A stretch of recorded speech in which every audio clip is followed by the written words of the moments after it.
two. During the heat of the game, it's clear he's a champ when all else disappears. Rally the team with a wink and a cheer. He's the leader that everyone fears. Quickly, it's a real heater. One more friend, he's a locker room leader. In the chaos, he's the center, turning us into believers.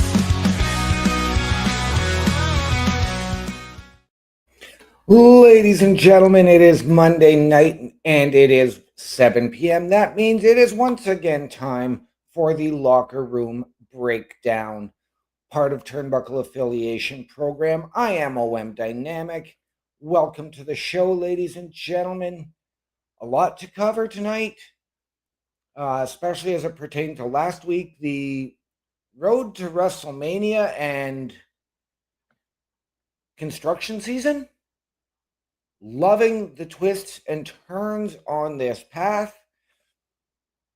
And ladies and gentlemen, let's get right into it. Last week we had the Vision open Raw, talking about how they were going to take the show over, hijack it, because of Seth Rollins.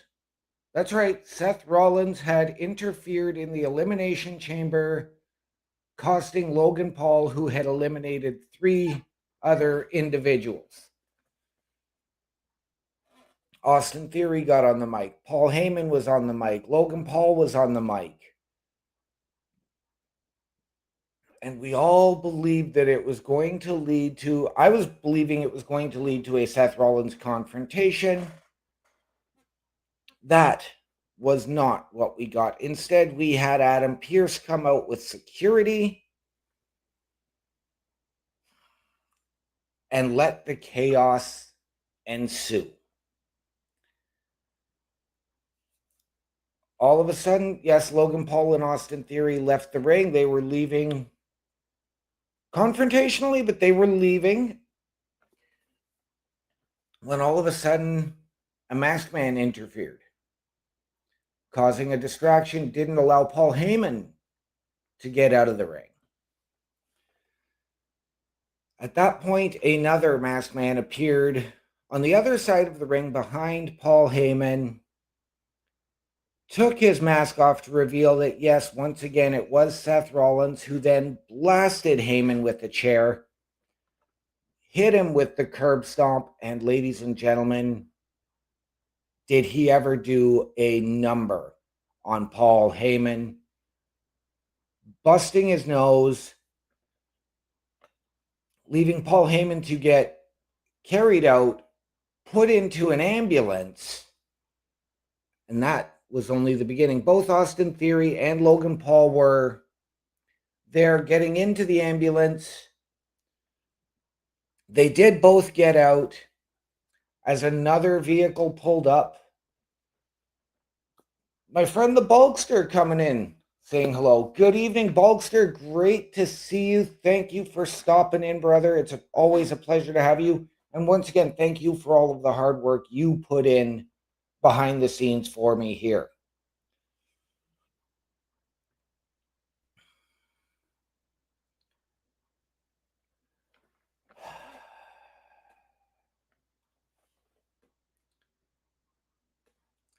But we saw Austin Theory then go after the next vehicle that came in, and it happened to be Jimmy Uso, who got out, blasted Theory, threw him through a couple of crates, and then looked at the driver of the ambulance, who just so happened to be L.A. Knight. Yeah. And L.A. Knight said, yeah, they're going to get what's coming to them. And he took off. Now, we did not see Paul Heyman for the rest of the night, as expected. Next up, we went to a match that was Dragon Lee versus Gunther.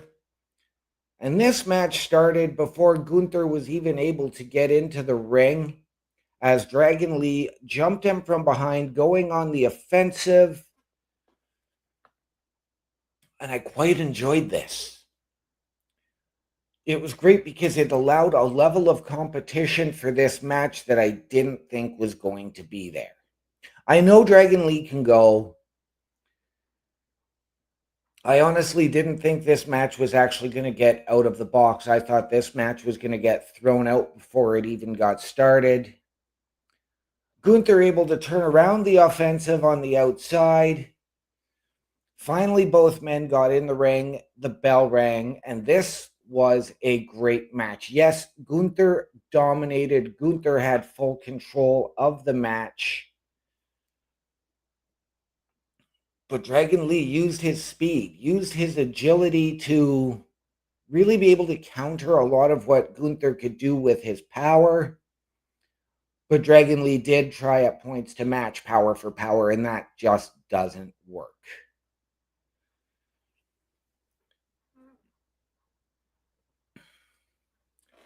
In the end, this became a case of Gunther trying to pull Dragon Lee's mask off on a continual basis. Can we please stop? We don't need everybody taking on a luchador to have to go after their mask. We don't need it. It's the same thing. It's repetitive. And it's worn out its welcome, at least in my opinion. But Gunther did pick up the victory by pulling Dragon Lee's mask off, forcing the tap out from the sleeper hold.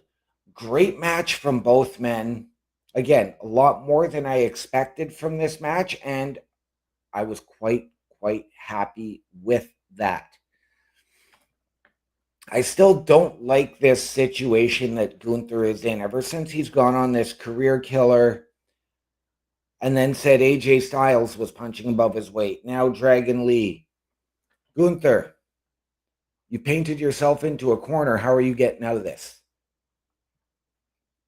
I really hope that his career has not plateaued, because I do think that there are a lot more opportunities for Gunther, but he needs to get out of this type of scenario. And I'm anxious to see, and I hope he has something tonight more in line. And I'm going to say this, please, Rey Mysterio, don't step to Gunther in this situation, because what are you going to do? Go to WrestleMania in a career match? No, Gunther does not need to retire Rey Mysterio.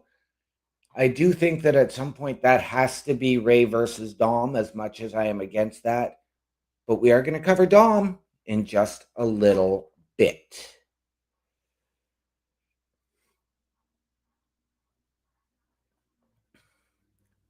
We had AJ Lee, our new Women's Intercontinental Champion, come out for her celebration.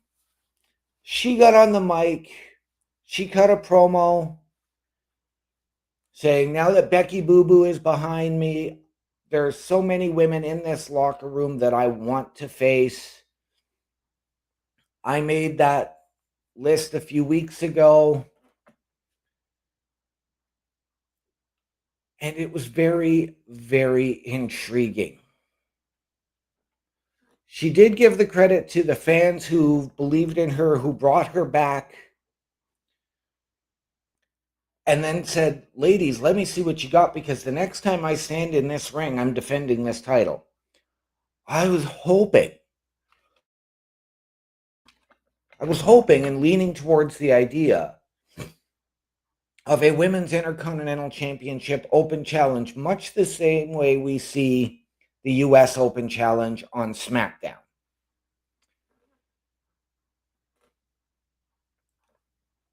Certainly not the greatest of promos from AJ. She could have done better. But full credit to her for stepping up, for being enthusiastic, and not treating the title like an aesthetic. She wants to defend it, so full credit to AJ Lee.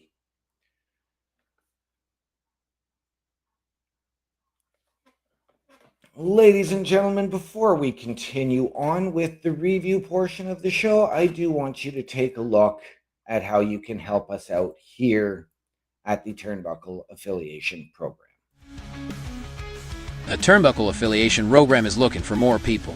If you have passion level for pro wrestling, sports, video games, or something else, then Turnbuckle Studios is the place to be. If you have ever wanted to pursue content creation and want to join our team, then we would love to have you. Check out turnbucklestudios.org or contact us by email today because your future is now, and we want you to tap in.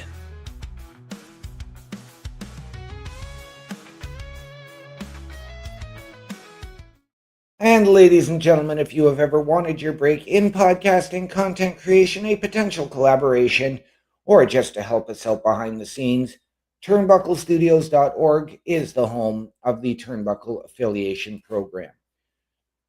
We implore you, hit that join button, send us your credentials, tell us how you can help us, how you believe we can help you. We can sit down as a collective and find the right fit. All of that and so much more at turnbucklestudios.org, your home for the Turnbuckle Affiliation Program.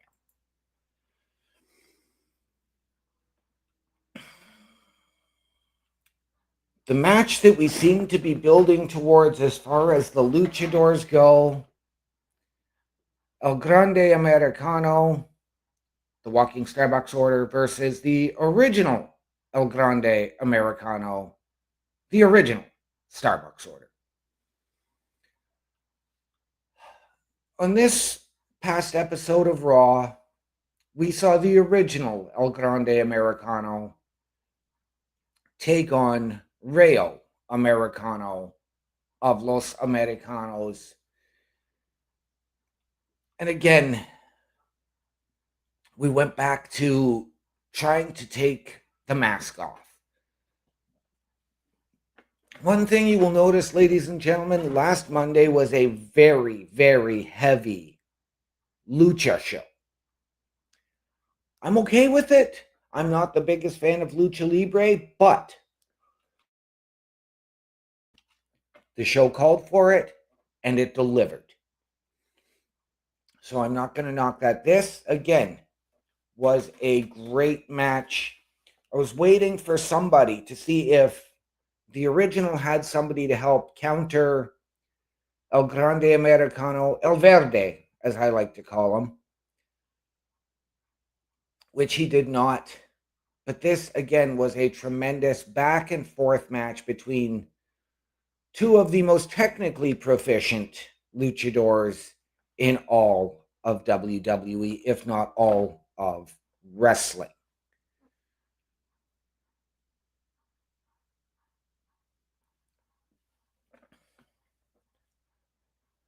We did, of course, get the distractions. We did, of course, have the attempted mask takeoff, which, as I just touched on, we don't really need. Rayo did try and take off the original's mask. The original El Grande Americano picked up the win, despite a distraction from Rayo and El Verde.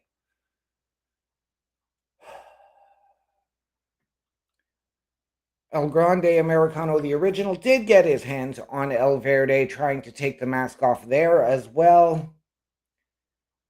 But Rayo and Bravo, Los Americanos, were able to pull El Grande Americano to safety.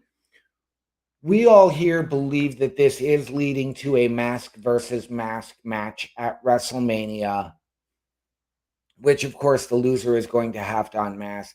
I do think that the original is going to need some backup in time, and I would not be surprised to see that match at WrestleMania, whichever one gets unmasked, to see that come to a 6-man tag, and then we get a new faction versus faction war. If what we are led to believe, and the reports are true as to who Los Americanos and El Grande Americano, El Verde, if those reports are true as to who they are underneath the mask, then I can get behind this, because then you can go back to that full-on technical grapple style and continue this, but as a different faction versus faction.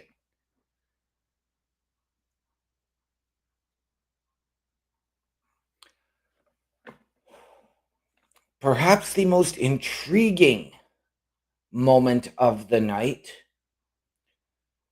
Rusev came out dressed for competition, jumped up on the announce table,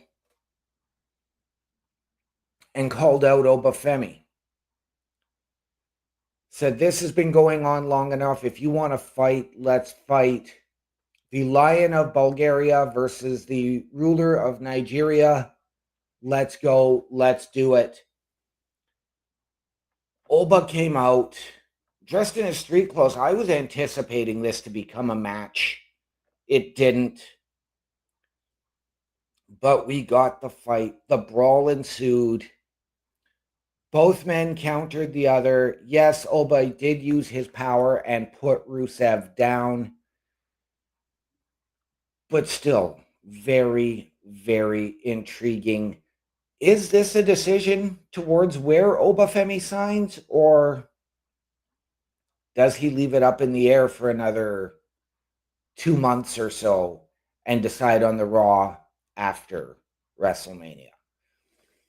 I'm really hoping that he makes his decision in the next couple of weeks so that there is a plan and a path forward for him. We go backstage and we see Bayley and Lyra Valkyria talking in the locker room. Both of them were a little bit despondent as to not getting a tag team title shot, not having that opportunity. And after AJ Lee's challenge, saying, you know, I walked by Pierce's office and the women were lined up out the door. Lyra got vocal and encouraged Bayley, look, go, put your name in. Bayley was going to go, and then she said, wait a minute, you're the first ever women's Intercontinental Champion. Why don't you come with me? We can both fight for this opportunity. Don't let me hold you back. Is this a tease or a lead into something more, or is this just two tag team partners who have both had accomplished singles careers?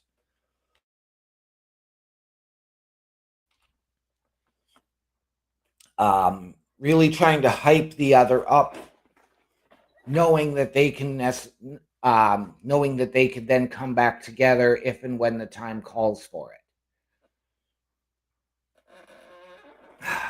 I'm leaning more towards the idea that that's what it is. I'm leaning more towards the latter, though I am hoping to get a Lyra heel turn. Where do we go with this? Because as they got there, Io Sky was leaving the office. She had a look of sadness on her face as she looked at Bayley because of the history they have with Damage Control. Very, very intriguing. Where do they go with that? We're going to discuss that in just a little bit, ladies and gentlemen.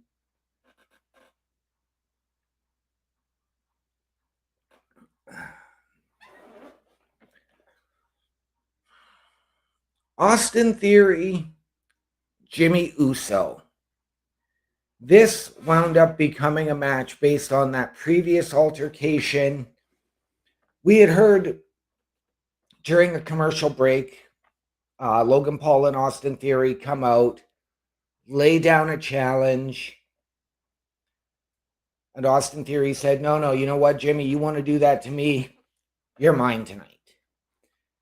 This was a fantastic match. Again, Austin Theory, that young, hungry, up-and-coming blue chip prospect. And Jimmy Uso, the guy who really has been caught in limbo. We all know that on the Friday night prior to the Elimination Chamber, Jay had been taken out, which was why we didn't see Jay arrive to the arena. We had no idea what the situation going on with Jay is.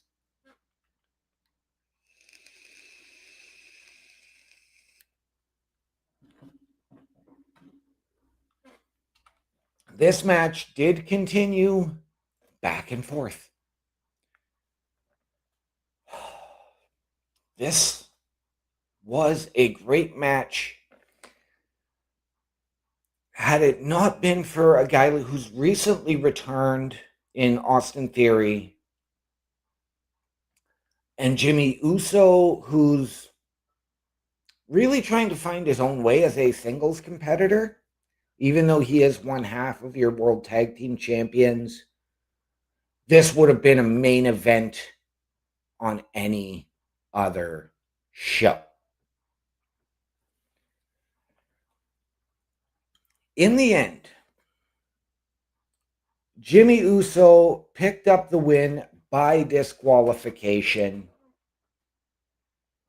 when Logan Paul interfered. Of course, Paul Heyman was not at ringside because he was at a local medical facility getting his nose and his face looked at.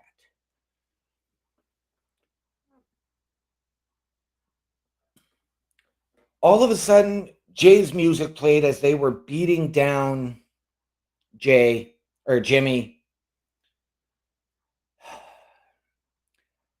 One of them, I believe it was Logan Paul, went to go outside to intercept Jay on his way to the ring. Or no, they were both standing at the ropes looking up the entranceway. Jay, of course, snuck in from behind, slid a chair to Jimmy, and they proceeded to beat down the Vision, knocking them out of the ring, getting them to take off.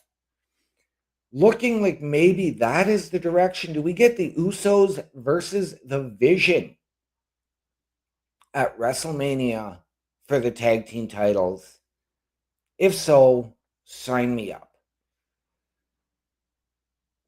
I'm worried right now, ladies and gentlemen, for the Vision, because now you've got Seth Rollins back targeting two men.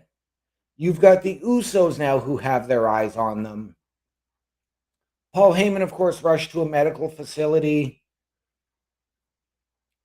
but they don't have their big guns. They don't have Braun Breaker, who's out with hernia surgery. You don't have Bronson Reed, who tore his bicep. How can the Vision combat this numbers game? Is there somebody that they can recruit, whether it's from NXT, whether it's from SmackDown, whether it's a new signee,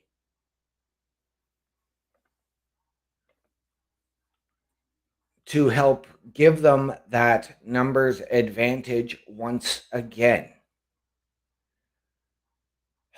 I really, really hope they can.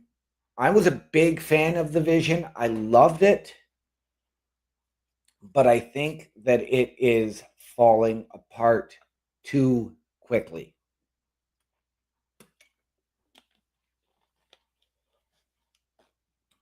We did see then in a backstage as we were heading, we got a Rhea Ripley promo. She came out with Io Sky, thanked Io for saving her from a very, very dark place. Not only was she her tag team partner, she's her best friend, her rival, all of it. She told Io, lock things down here on Raw, because I'm going to SmackDown to meet Jade face to face this past Friday.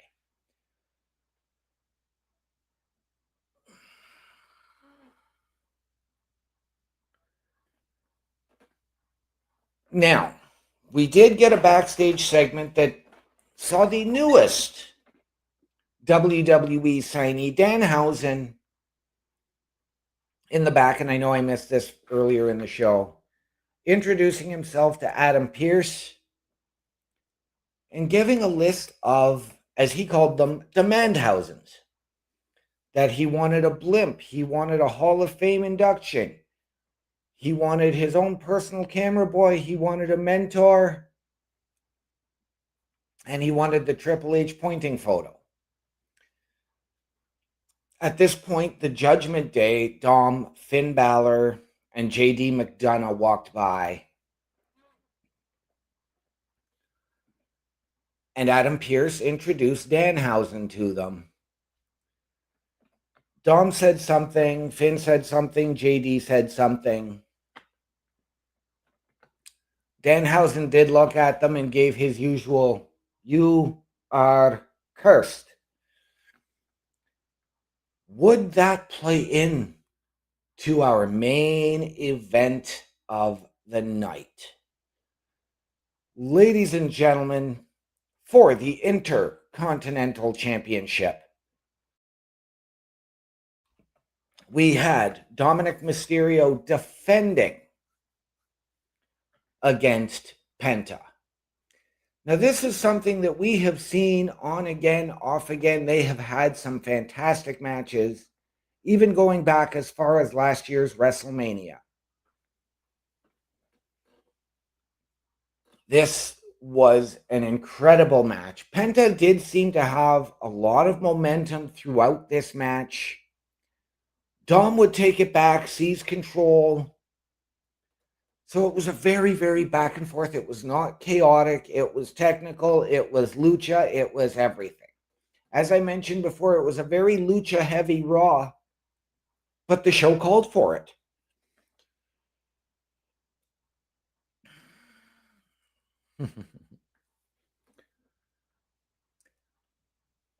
Now, Finn, who had just lost the night before, but was okay with losing because he did it on his own, was sitting at ringside along with JD. They were not getting involved. They were talking. They were watching the match.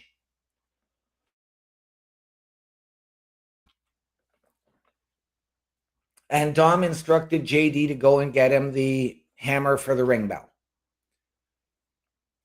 JD went and got it, but as soon as he went to go and toss it into Dom, Finn stepped in and stopped him, saying, no, he's got to do this himself. That led to a little bit of a skirmish on the outside. Like, they didn't come to physical blows or anything like that.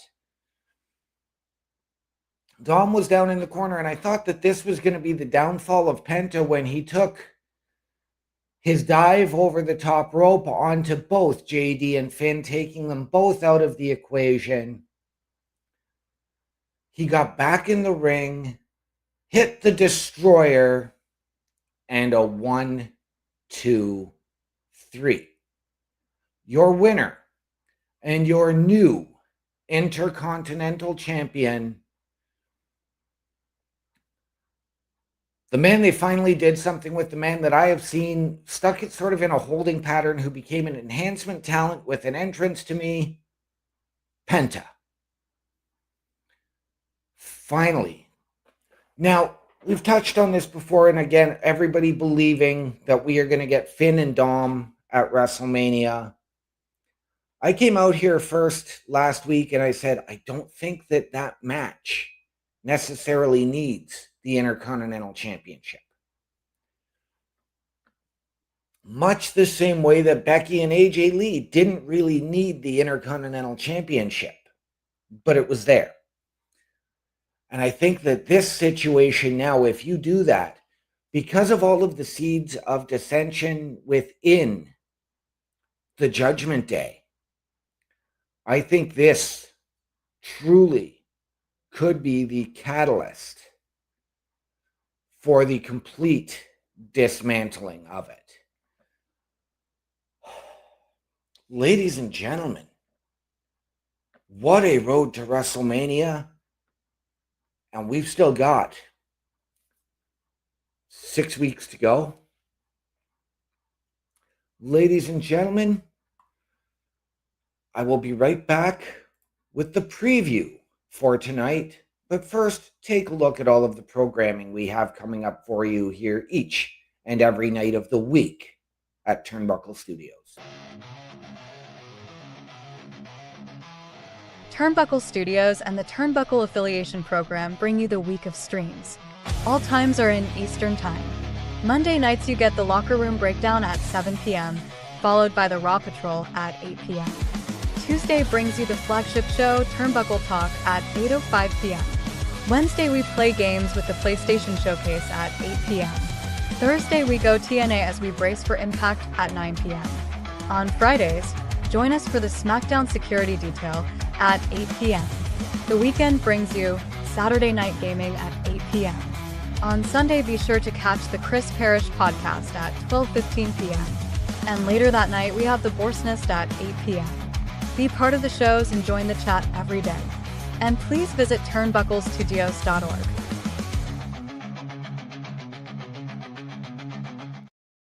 And ladies and gentlemen, once again, turnbucklestudios.org is your home for the Turnbuckle Affiliation Program. This time, ladies and gentlemen, we want you to meet the team. Myself, Chris Best, Bubba Duke, Chris Parrish, and Carl Carafel. Watch all of our latest weekly live episodic shows, including this one, which will be up in just a little while, and get all of our socials so that you can interact with us on social media, so that you can ask us questions. And ladies and gentlemen, that's why we have the chat too, and we encourage you to come in there and ask. Once again, ladies and gentlemen, turnbucklestudios.org, your home for the Turnbuckle Affiliation Program. And Mr. Best coming in saying he hears that Chris Best guy is the best. That's debatable. That's debatable.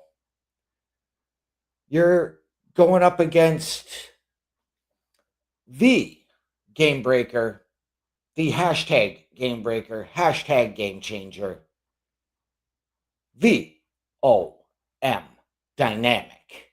That's right. In a battle of co-hosts. Ladies and gentlemen, on to tonight. Very, very intriguing show. We touched on it earlier. Obafemi versus Rusev tonight. Where does this go? Does this become that? This is that powerhouse versus powerhouse match. Yes, you beat me for a world title, Mr. Best, on a beach. And don't forget, I beat you for that title as well.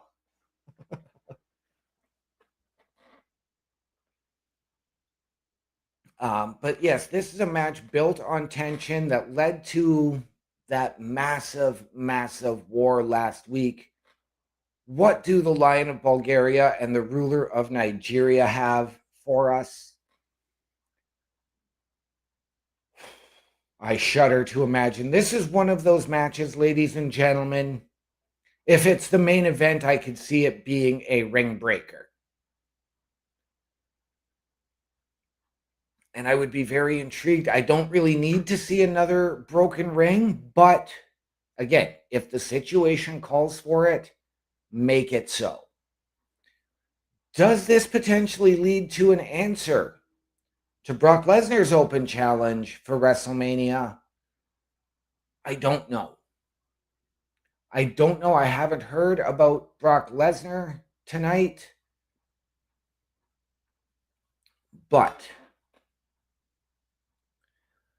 as well, we are getting the match where everything started for the creation of the original El Grande Americano, who was looking to defeat the Dark Arts of Lucha Libre, gets an Intercontinental Championship match against Penta.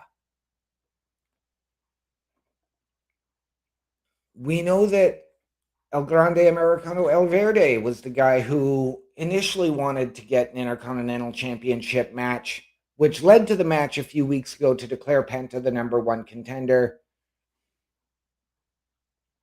We had seen a segment where Grande did challenge Penta last week, saying, if you win, I want a match.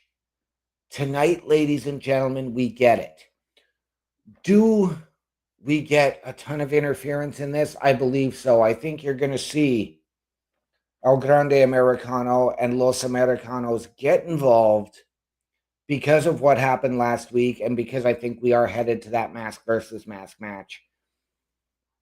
I think you see Dom getting involved. I think you're going to see Finn getting involved as well in this situation. And I've said that we could go back and just run back the Intercontinental Championship match from last year with Penta, Dom, Finn, and El Grande Americano replacing Braun Breaker in that match. But I think that this could lead to maybe 3 matches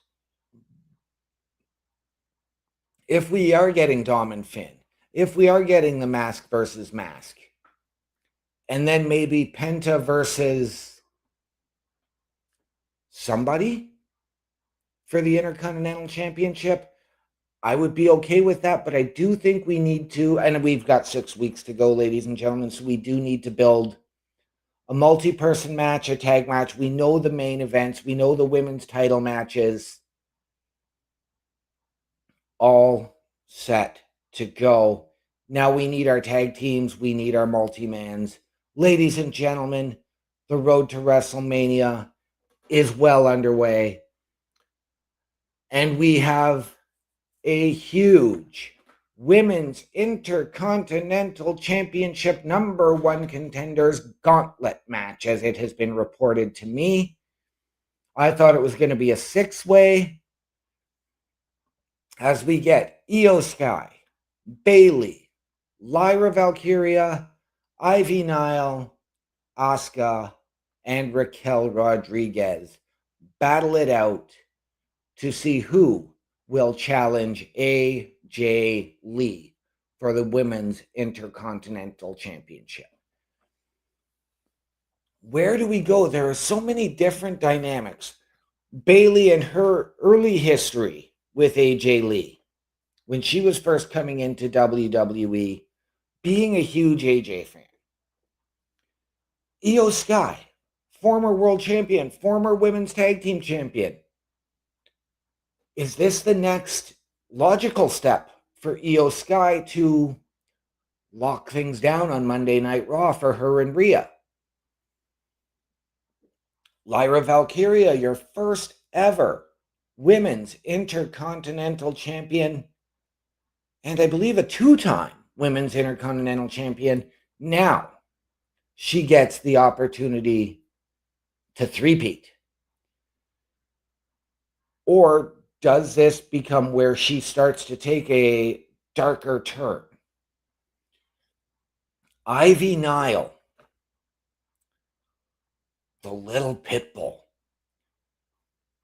a woman who has truly stepped up and delivered. She delivered more the last time we saw her in the ring, and I cannot wait to see what she can do in this type of a match. Asuka, much like Io, former women's champion, former women's tag champ. Does she take that next logical step and become the Women's Intercontinental Champion? And then you have to factor in Bayley, Io, and Asuka, 3 former members of Damage Control, all in the ring. Does that play into this match, their history working together? Or does that create more dissension and cost each of them the match? Do Lyra and Bayley potentially cost each other? Does one of them eliminate the other? And ladies and gentlemen, the woman, not necessarily the dark horse or the wild card in this match, Raquel Rodriguez, the powerhouse, the woman who stands tall above each and every one of these women. She is taller. She is more powerful. No question.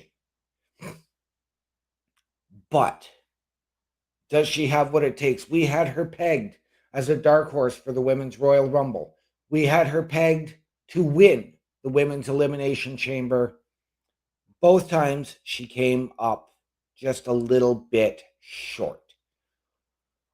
All of that and what else does Monday Night Raw have in store for us?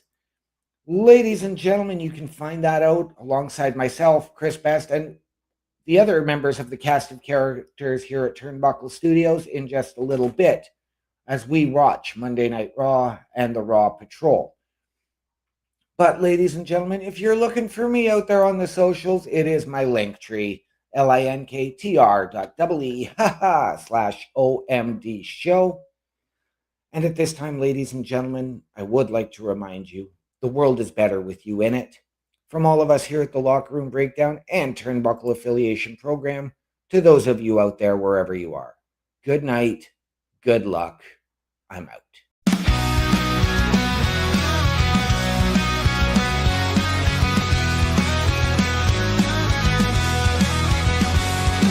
the locker room, a guy you'll find loves bad hockey teams can't deny. His best friend to shut the hand so true, loyal until his friend goes number 2.